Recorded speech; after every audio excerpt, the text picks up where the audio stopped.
It's the Practical Prayer Podcast. Look at that. It's Bill over here and Carol over there, and we are into December of 2024. How did that happen? I have no idea. I guess you just I have wait no and it idea. happens. So Yeah, I mean, but it's sneaky. It's like sneaky. Oh, yeah, you just put my thing in focus here. Now, what are we going to do? We going to have it close or not? Because I got a book back here. It doesn't need to be on screen. But anyway, let's go. all right, here we go. And I watched the fill and vamp that you did in last week's episode, which is very very illuminating. I love that. I'm actually going to turn that into a special edition of the podcast Oh, yeah? because you kind of sum up why we're doing this to be in general. Okay. Well, if it worked, I mean, it's like you were suddenly here and suddenly gone. You said you were going to do it, but you had to go. But you were suddenly like, bang, I'm gone. And I thought, okay, I can sit here and look like I'm lost, or I could shift gears and go back to the last person that left me on screen. I said, well, I'm shifting. There you go. Well, the last guy who did that to you was actually sitting off in the wings, lurking and waiting for his turn to say something, and I was out talking to the tree guy. Yeah, I Doesn't mean, matter. I was left alone, man. Just I was the cool win- with it. yeah, the window immediately to my right here looks out the front of the house, and so I could Uh-huh. see the street, and I could see the trucks, and the crane, and the chipper, and all the rest of that stuff that they brought in to work on my tree, and it's like, okay, it's going to be a matter of time Hmm. until the dog is barking. These guys are ringing the doorbell. I need to go talk to the neighbor and say, move your car, and then they're going to ask me questions about which tree, and what I want to have done. And I found it's always important to tell them rather than assume that their instructions are correct, Exactly. because they might have Exactly. taken down my neighbor's tree by mistake on the wrong side of the house, You're right. Right. and that would have been awkward. Yeah. Yeah. Yeah. I I So, I fully understand. But so I looked at myself for maybe 2 seconds, and I said, okay, I this got could this. last. It You. depends. Well, I said it depends. He could be back in a second, or it could be like the other guy. Ah, Well, I thought that I'm, your technique of just starting to talk about Neville was awesome because you can talk about Neville forever. I can talk about a lot of people forever because I mean, I'm just saying, like that's been my life for the last 10 years, talking to ascended masters. I talk to them all, man. Okay. So it's fun. It's Okay. wonderful life. Do we know what we're going to talk about in this week's episode, number 177 of the podcast series? Okay, 177. Um, this was something I was reviewing my notes and I wanted to go back over it. You said in a few episodes ago, we don't manifest anything. We were talking about manifestation. He said, we don't manifest anything. And for a second, I said, I said, okay, I get this. And then you went into detail to explain it. But it seems like the rest of the world doesn't know it.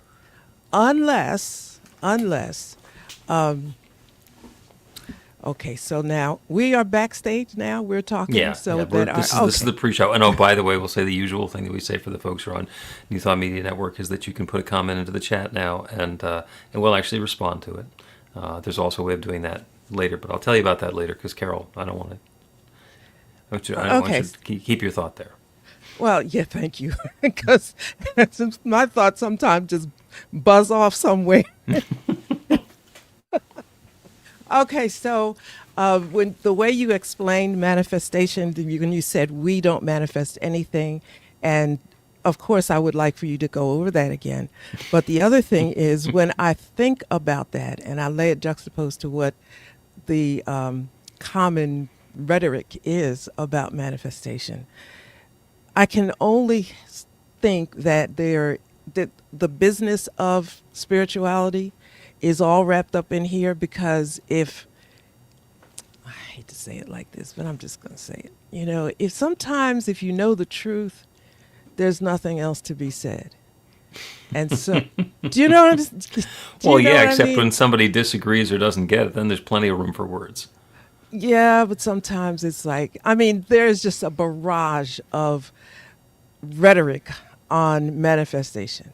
Oh, yes. And it tangles. I think that, you know, I got this thing about teaching in detail, right? So you leave people spinning when they don't understand. Nobody but you ever said that I've ever heard that we don't manifest anything. I've never heard that. And that's what maybe I'm taking issue with it. Okay. I get it. Now I'm not taking issue with what you said.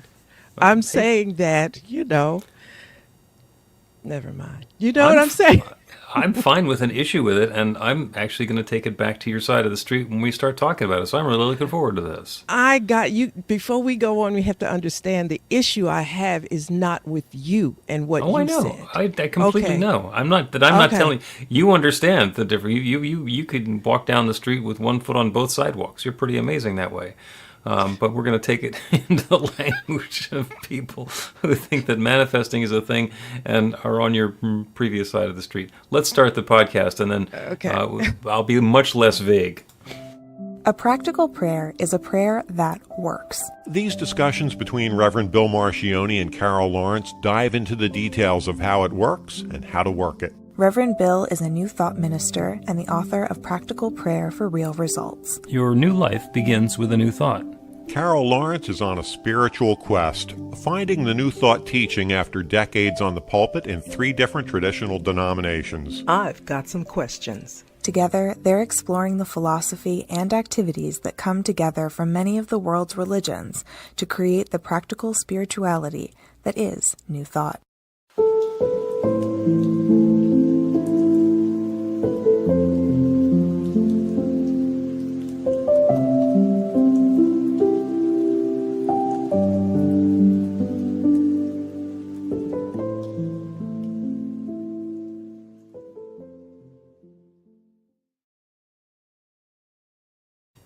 Welcome to the Practical Prayer Podcast. I'm Carol, here with Reverend Dr. Bill Marchiony. We are looking forward to a fabulous, exciting, and provocative conversation, because I said something a few episodes back that has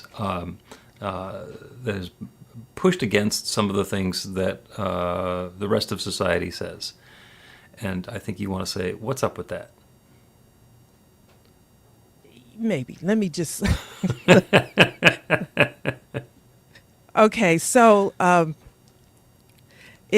this is, I will generally say it this way. I feel trusted because I have a lot of experience on, you know, like you said, I can walk both sides of the streets. Okay, Mm-hmm. and I feel like that is a trust. So I feel an obligation to be correct, in a sense. Okay, so yeah, I'm very detailed to begin with. So if I'm teaching something, I'm going to like make your ears bleed because because I want to make sure it's right, and that has been my, as Paul said, my heart's desire and prayer before God is to help you understand something if it's given to me to share with you. So when you said that nobody manifests, we don't manifest anything, I said, yeah, okay, I get it. Your explanation I thought was really, really clear, no questions. However, it is not necessarily shared that way in general. You don't hear people saying, we don't manifest anything. What is out there is that you can manifest anything if you do can manifest this, anything. Yeah. You can, and so then I'm thinking, okay, a lot of people, they're not confused about this. So what makes you say this?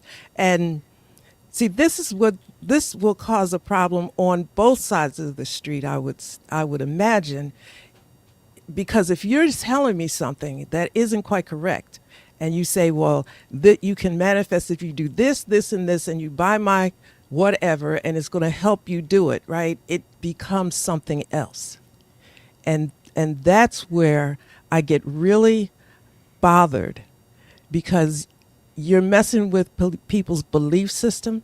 And if it is as you believe, and people are not believing what is correct, then that is harmful.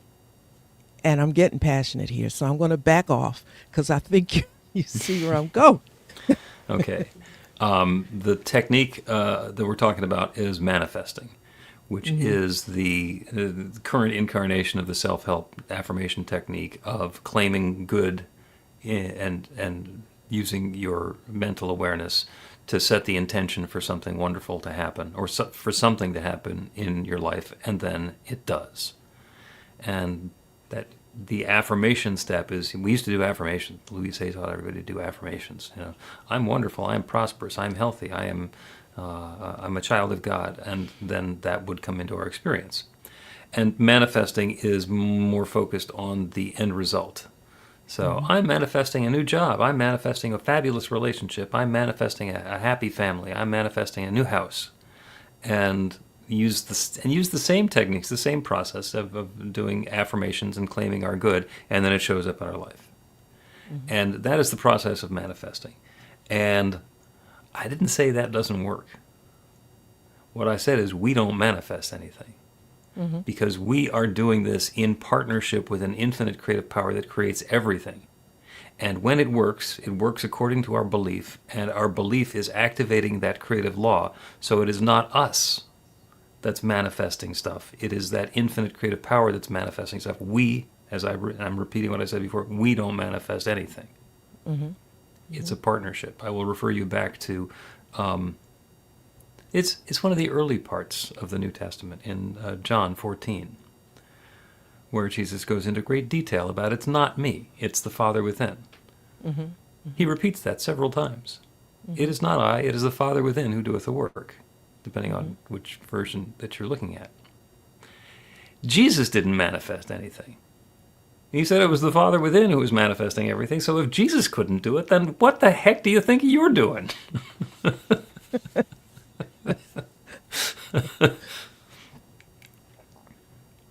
Okay. So that am I just a troublemaker? no. I'm still not quite sure. I think that my hesitance in saying it real straight the way I am feeling it is probably getting in the way of the communication of what I meant. I see exactly what you're saying, and I believe it's 100. I have no problem with that. I'm 100% with you.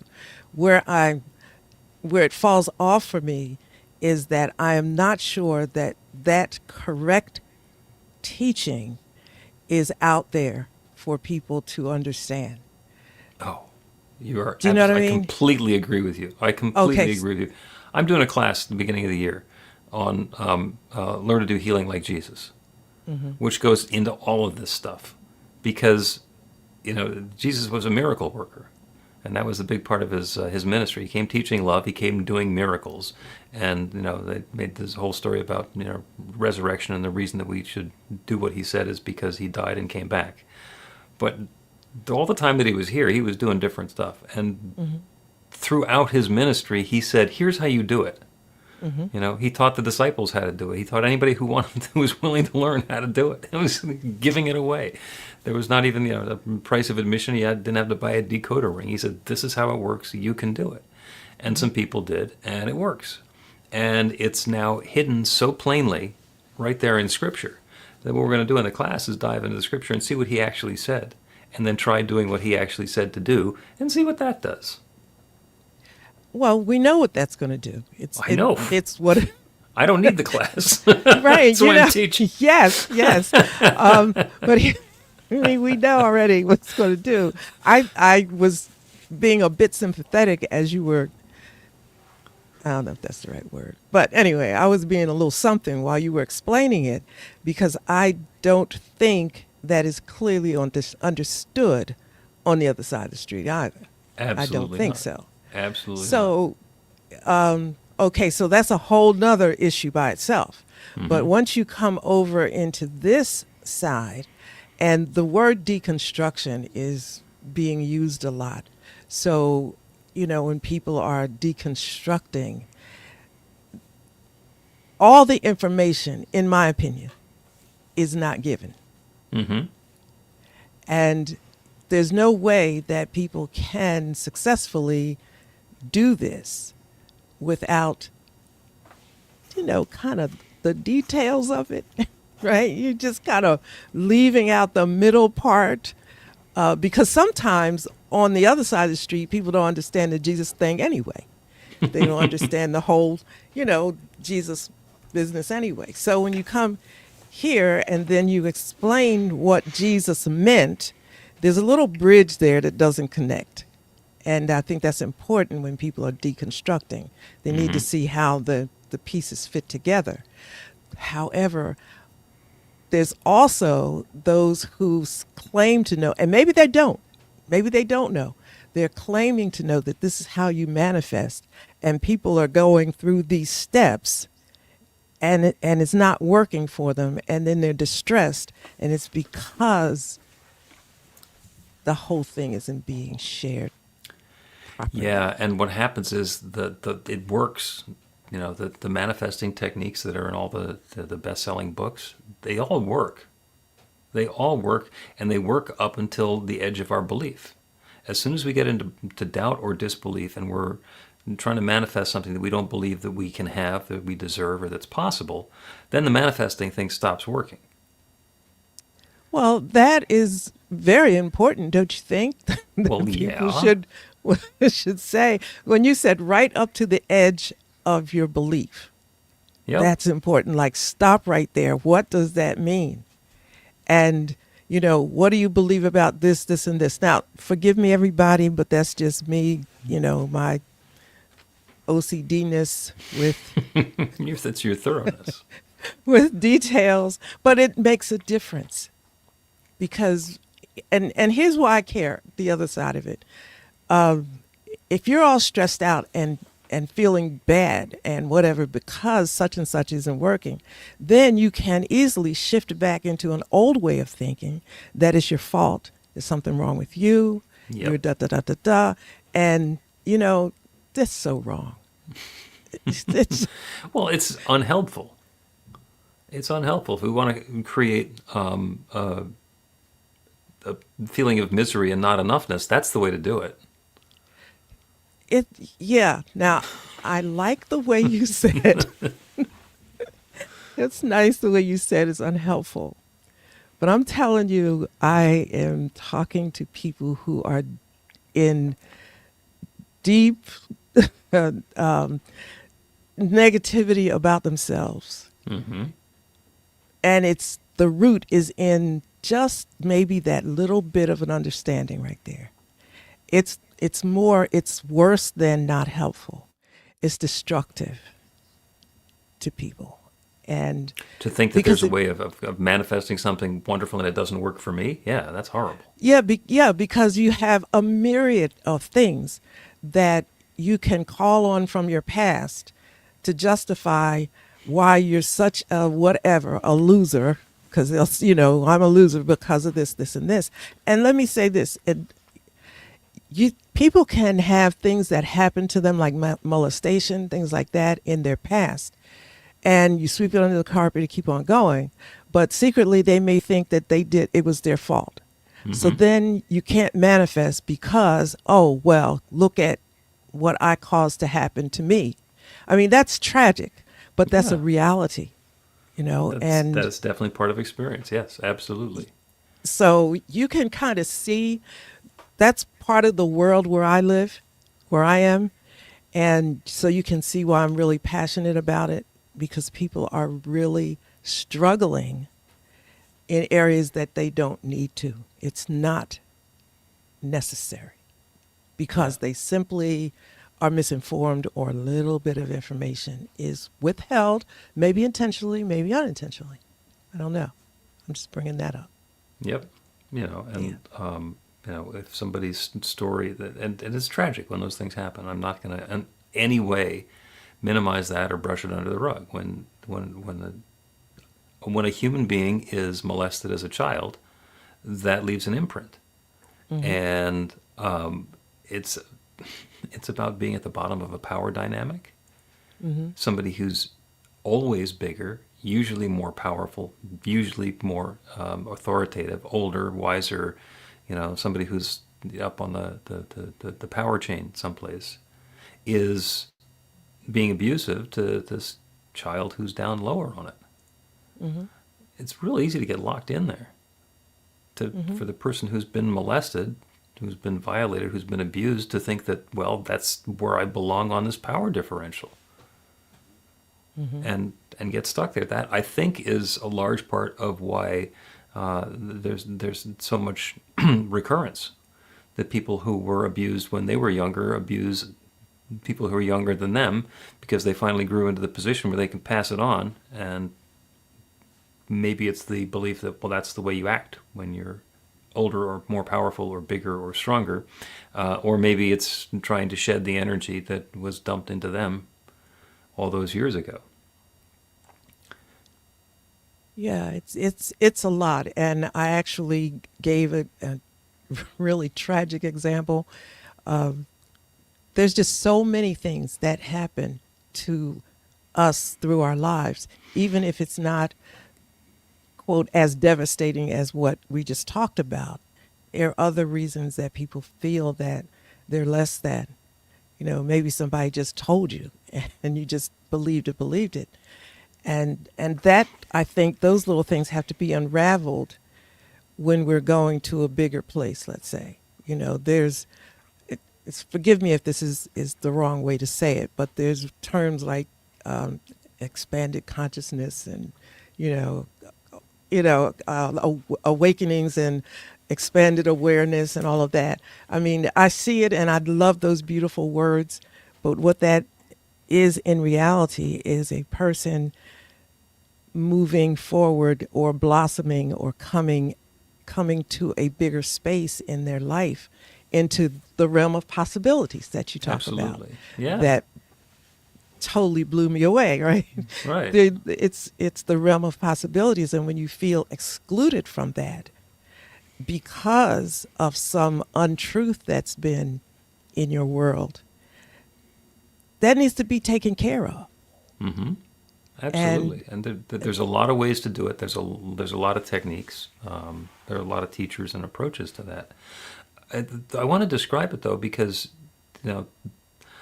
in my life I've had it much better off than a lot of people, and I've also had other people who have had it much better off than me. And what I want to introduce is it's actually a technical idea. It's called dynamic range. Okay, and so there's a range, and you can think of it as a graph. The bottom of the graph is the worst thing that ever happened to you. Okay, that's your bottom. Okay, and at the top of the graph, there's the best thing that ever happened to you, and that's your range. Everything else fits in between the worst thing and the best thing. So it's somewhere in the middle here. Are there people whose dynamic range goes lower than you? Yeah. Because maybe I didn't get to go to sleepaway camp for 2 weeks like my friends did, and I only got to go to sleepaway camp for 1 week when I was a kid. And there are other people whose villages are being bombed for the 15th time this month. Well, their dynamic range goes a lot lower than mine does. My experience, though, is still from the best thing to the worst thing. And the growth happens when we expand, when we acknowledge and have empathy for the people whose dynamic range is lower than ours, and lift the bottom of what's possible for us up higher, and at the same time expand into the possibility that we can go beyond the best thing that's ever happened to us before. So that's where the shift in consciousness and the growth happens for us, and we can manifest a change there. But again, we're not doing the manifesting. We are in partnership with an infinite creative power that's doing the manifesting. Let us take a break, because I want to get back into this, and I've got two what I think of as very important questions. And you'll be able to tell me if they're actually important questions.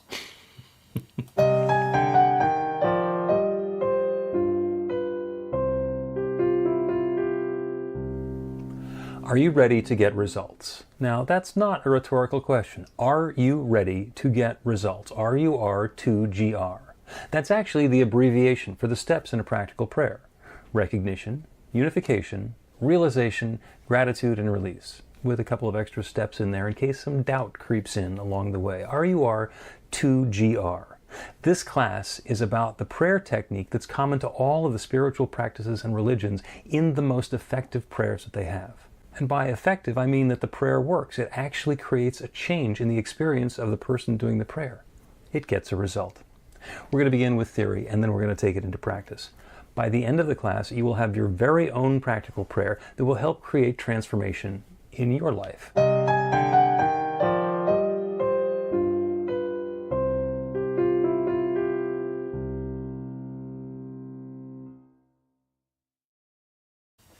Welcome back to the Practical Prayer Podcast. I'm Carol with Reverend Bill Marchiony.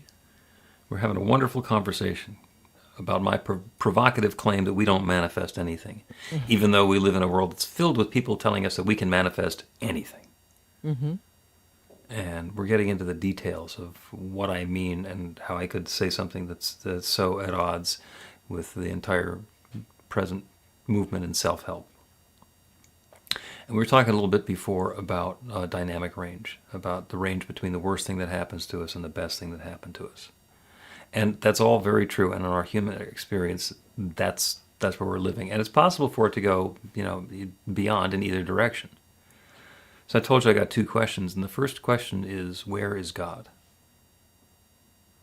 When somebody starts talking about, I'm manifesting this, it's like, okay, you're going to manifest this. In relation to you manifesting this, where's God? And if the answer is God is out there, watching over me, thinking about whether I deserve it or not, then all the power is where? Out there. Out there. That's right. And I'm not going to manifest anything. I'm going to ask some power outside of me to manifest something. It's either going to do me a favor or turn me down. Okay? And if whatever it is does get manifest, it does happen, where is God? Well, God is actually within, which, getting back to what Jesus said, you see me, you see the Father. That infinite creative power is within, and that is the big notion. So the first thing to consider when we're trying to do any of this spiritual work is, where is God? And that is the huge difference between the New Thought side of the street, where we're doing practical prayer, and your traditional side of the street. Is everything is God. That divine power and presence is in everything, and that includes me and each of us. Does that change it at all? It's different. It's clearly a different perspective to see it from. And if you're going to be on the traditional side and your God is out there somewhere, it would be difficult to make the manifestation argument at all, in a way. Yeah. Yeah. Well, if God is outside of me and I'm manifesting something, it's because God lets me.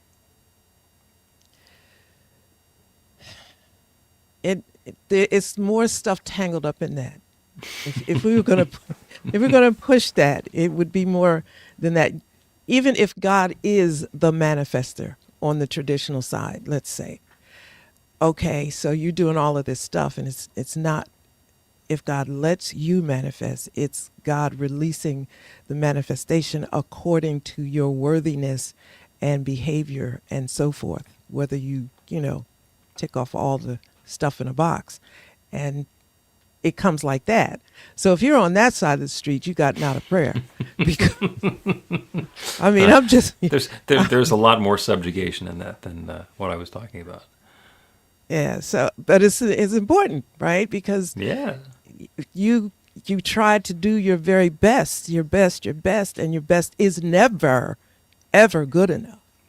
So I never heard anybody talk about manifestation on the other side of the street. I mean, it doesn't happen over there.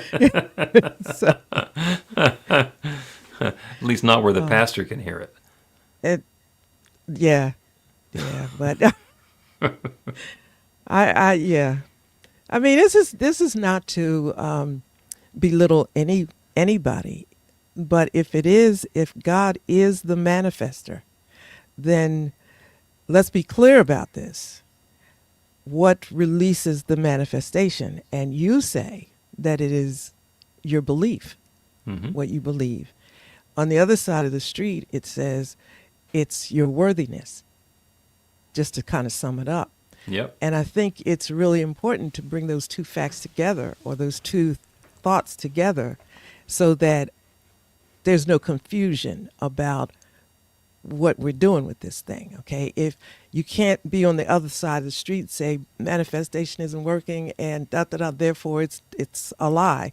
It is not a lie. It depends on what you believe, and your beliefs need to be set in order and be correct, so that the equation has it can't work if it's not all correct. You leaving stuff out, and Yeah. It doesn't work with the abridged version. right. And so that's just me. I'm just like, be fair. It's more than just being detailed. It's fair. You got to take all the evidence to court, or you're not Yep. going to get any justice in this. Well, going back to my notion of dynamic range, from worst thing to best thing, what is it that set that range in place? Your experience. Yeah, and The it's the unfolding experiences. of experience. It's a universe of infinite potential. So it is possible for anything to happen. So things continue going along, and then something that is unpleasant and undesirable happens, and that pushes down the bottom of the range. And then something really wonderful and delightful comes along. You meet somebody which is completely new, and you never would have imagined that this could be wonderful, and it's love at first sight, and that pushes the top end of the dynamic range out a little bit. Our range is completely arbitrary. It's based on things that have happened for us so far. And when we remember that there's that one creative power, it's all created there, and it's possible for us to have an experience that's well outside of our usual range of good to bad. And that's the second question, which is an almost rhetorical question, which is, where did all this come from? I don't know if that's rhetorical or not, because that assumes that everybody ought to know that. Well, I think 177 episodes into the Practical Prayer podcast, I've mentioned it once or twice, because I keep getting back to creation stories, but maybe it's not a rhetorical question. Well, it's God, Yeah. whatever God is to Yeah. you, source, whatever you call God. And everybody has a different way of explaining where this all came from. And included in that is that wherever it all came from, we're part of it. So as it continues to grow and evolve and unfold and develop into something new and different, as those boundaries get pushed in either direction, it's all happening in that same one creative presence, that one love. So our notion, when I say where is God, God is everything and everywhere and everyone, and God is within. So I don't have to look over there, like, out past the orbit of Neptune, that's where God is. No, God is indwelling. God is everything. And when I think about where all of everything in creation came from, it came from God. It has to. That's all there is. So when we're talking about manifesting, we are talking about using that same creative power that creates everything to create our next experience of newness, whatever it is that we're looking for. And something that I might describe as good, the person down the street might describe as bad, and the infinite creative power doesn't really have a horse in that race. So we're able to create whatever it is that we want, and the manifestation happens when we are in alignment with that infinite creative power, claiming the good that's the truth of us, and being willing to step beyond those limitations that we've had before. Do I believe it's possible? Well, if the answer is no, I don't believe it's possible, then manifestation's not going to work. And if I truly do believe it's possible, then nothing's going to stop it.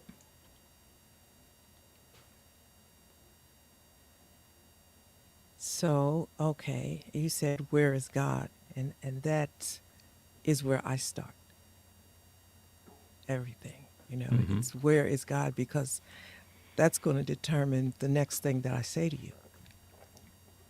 It's going to tell me how you think about everything. And it may very well tell me that this is not going to happen for a minute. Just understand. Well, Because yeah. this is, yeah. I think that this is such an incredibly important thing to talk about, this God thing, or to be aware of, because you're talking about people's lives. Because there's so much that rests in what we believe about God.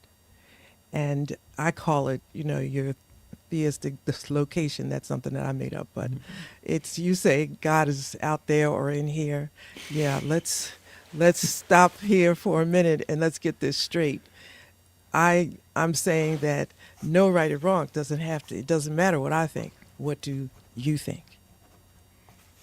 And if that God being out there part is working for you, probably you're not going to let that go. I need to know if it's working for you, or do you just have itchy ears? If it's right, if it's not working for you, then we have a different discussion. So again, that's just being nitpicky, but sometimes people are locked in. They just have itchy ears. They want to hear an interesting story Right. or whatever. And to me, it's more important than that, because there's all kinds of crises that we will face or could possibly face, where this right here, what you believe about this right here, maybe not manifesting exactly, but around that will make the difference in how you navigate through the crisis. Yep. Yeah. Yep. It is possible to transcend whatever the challenges are and to go beyond whatever the best possible situation we could have imagined. I did come up with a term as you're talking. Yes. It's called a theolocator. Let me write that down. It sounds nicer than mine. Well, it's me and a pithy phrase. So that's your theolocator. I should have when called you to begin with, because When you find your own idea of the presence of God.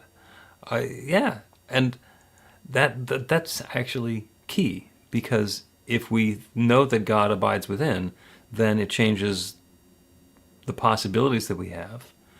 Then if we think that God is outside and we have to ask a favor and maybe something miraculous will happen. And even people who believe in miracles, there's still some doubt about whether they're going to get one. it's so much doubt that I don't see how you can have any sense of confidence. I said one time that, when you're praying and you got all these things, these possible things that could interfere, you just like waiting for luck. It's like a stroke of luck that you might, it may work for you. So that's it. That's it. I think I made my point well, and I really appreciate the way you explained it. Theolocator. Theolocator. Right. Let's take another break, and then we're going to do a prayer. And it'll be a prayer about manifesting, even though we know that we don't manifest anything. Learn to put practical prayer to work in your life. The steps are simple to learn and let you begin to get real results to create the life of your dreams immediately. Reverend Bill Marchiony's widely acclaimed book, Practical Prayer for Real Results, gives you a clear summary of the new thought principles behind practical prayer and the series of easy-to-understand steps found in the most effective prayers from religions and spiritual practices all over the world and throughout history. Practical prayer is not a replacement for your religion or practice. It's a technique to make the work you do in consciousness even more effective. The book includes 40 prayers on various topics that you can adapt as needed and use as your own. Practical Prayer for Real Results is available in paperback, Kindle, and audiobook on Amazon or at b-the-light.com. That's b-the-light.com. Welcome back to the Practical Prayer Podcast. I'm Carol with Reverend Dr. Bill Marchiony. We've been having a wonderful conversation about my challenging statement that we don't manifest anything, even though we live in a world where manifestation and manifesting is just huge. And there are lots of stories and lots of people with abilities to do that manifesting. And I'll give you an analogy, which that kind of explains my take on this, is could you drive from where you are to New York City? And the answer is yeah. The fact of the matter is, the car is what's going to go to New York City. You're just going to be in it. You're going to be at the controls. But without a car, it's a much different trip. And that's the same thing with manifesting.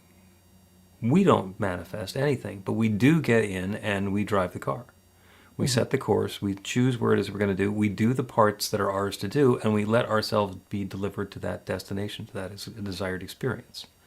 So when I say we don't manifest anything, we are participating in that infinite creative process, and the manifestation happens, but it is a partnership between us and that motive power, if we want to put it that way. So the prayer we're going to do today is to acknowledge and align with that infinite creative power that creates everything. Jesus said, "The words that I speak to you, I do not speak on my own authority, but the Father who dwells in me does the works." And that's from the New King James Version.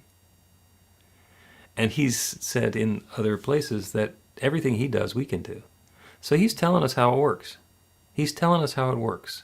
The words that I speak to you, I do not speak on my own authority, but the Father who dwells in me does the works. So I can say the words, and that divine creative power within does the work. In the same way that I can sit in the driver's seat, and the car will carry me to whatever my destination is. So the prayer is to open to that, the awareness of that infinite creative power, to remember, to realize, to recognize, to acknowledge, to claim, to rejoice in the fact that there is one divine creative power, one infinite intelligence, one loving source of everything. That one is the center and circumference of everything that exists in this entire universe. 14.2 billion light years across and growing, with billions of galaxies and stars and planets and places and people and particles and all of it. It is all that richness, all that variety, all that diversity is one power and presence, one love, one energy, one intelligence that has been reshaping and reforming and rearranging itself since the very beginning of time. It has, at the present moment, rearranged itself as me. It has rearranged itself as each of us. Everyone within the sound of my voice is that infinite presence taking particular form in this present moment.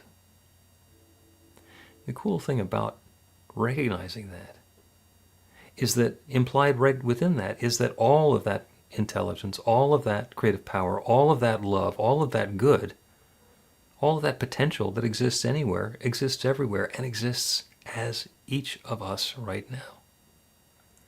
So as we set the intention to have something new and wonderful and delightful and joyous manifest in our experience, to show up next in our experience, we are partnering with that infinite creative power, that one divine presence, that one that creates it all, and allowing, inviting, and encouraging that one power to create this next bit of newness for us. In the same way that we get to choose which road we're going to take, which exit we're going to be on, we can be guided to take our next perfect steps as we move closer and closer and closer to that desired experience. It is a partnership with the infinite. And that one divine creative power says yes.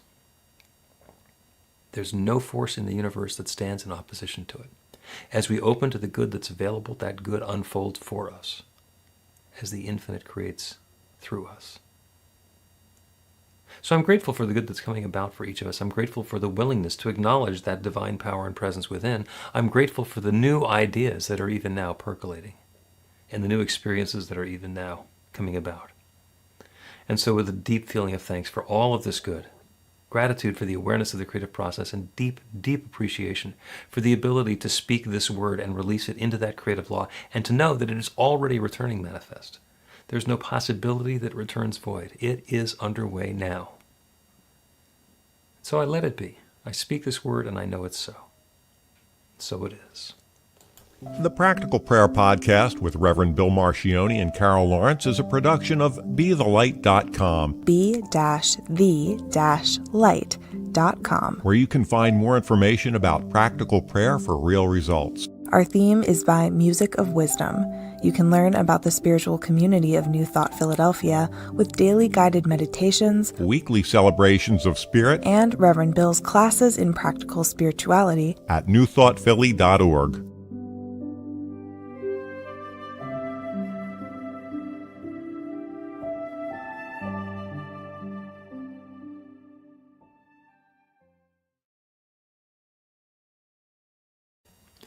And that is the Practical Prayer Podcast, episode number 177. Man, as I'm listening to you, Carol, talking about the challenges that people who don't have this mindset or belief or awareness are facing as they're trying to get something to change and doubting that it can. Man, that's a challenging spot to be in. Yeah, that's why I'm here. I really, Yeah. I mean, listen, this is not even a bold statement, right? But you know how you know why you're here? Mm-hmm. I know I'm here. Yep. I know that. Because I have been in a place of such hurt. And I know how I got out. And I can show you. And not just that. And this is, I think this is the most sincere thing I can say ever. You know, this goes like way beyond this podcast.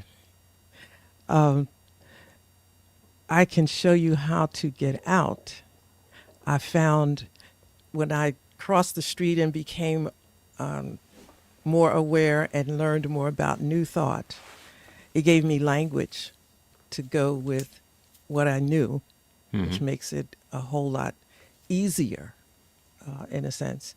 But then also, as it's still difficult, because whereas on the other side, I will show you based on what, for the lack of a better term, pure determination, right? You can find a salvation in your determination, so to speak. Now, you're going to have to get with me about the details. That's just a headline, right? Yeah, there's some detail. There's some details there. But when you come here, the details are there, but it's hard to make the transition. And those kinds of things are easy for me. So, but I know it is so. I had to live through certain things so that I know exactly what's going on right now with you. And that's it. You know? So somebody said, okay, right, you left you had something to do last week and left me on my own for a little bit. Mm-hmm. And somebody was watching and said, well, it looked easy. I said, I've been here before. Yeah. And you but watched- it's just that's enough for now. Yeah, you watch the gymnasts in the Olympics, and they make it look easy. But man, you try and do one of those things yourself, it's like, nope. But they had Yeah. they had to rehearse and train, you know. After all the training, after all the practicing, after all of the working out, then you can make it look easy. Yeah, you've heard my story about, the magician.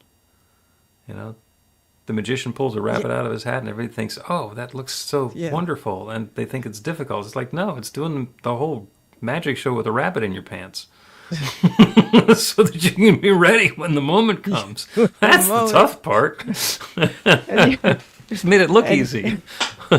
It's when You wonder why all of this, why all of this. And then there's that aha, this is why. Yep. Yeah. All right. Well, thank you again. And thank you for everybody who's watching on New Thought Media Network, including Lynn, who is one of our buddies from New Thought Philadelphia, who's watching on Facebook. Wonderful to see you as always. If you are watching the recording, you can go to the website, bethelight.com, be-the-light.com, or like it says right there on the screen, and you can put in a comment or a question or a prayer request there, and we will take that up with you. And see you next Monday for another episode of the Practical Prayer Podcast. Thanks, Carol. See you. Please help us say thank you to our organizational sponsors, including the Hefferland Foundation, Affiliated New Thought Network, International New Thought Alliance, Science of Mind Archives and Library Foundation, Center for Spiritual Living Denver, Center for Spiritual Living Midtown, New Thought Philadelphia, Planned Happiness Institute, Summit Center for Spiritual Living, One Heart Retreats, Center for Spiritual Living on the Lake, Unity Kitchener, Unity Spiritual Center Ottawa, Om Center for Spiritual Living, Satya Center, Begin Within Ministries, Center for Spiritual Living North Jersey, Unity of Savannah, and the Center for Spiritual Living Seattle, as well as all of our individual donors. Thank you for being part of the New Thought Media Network. Please like, share, and subscribe. New Thought Media Network, positively inspiring.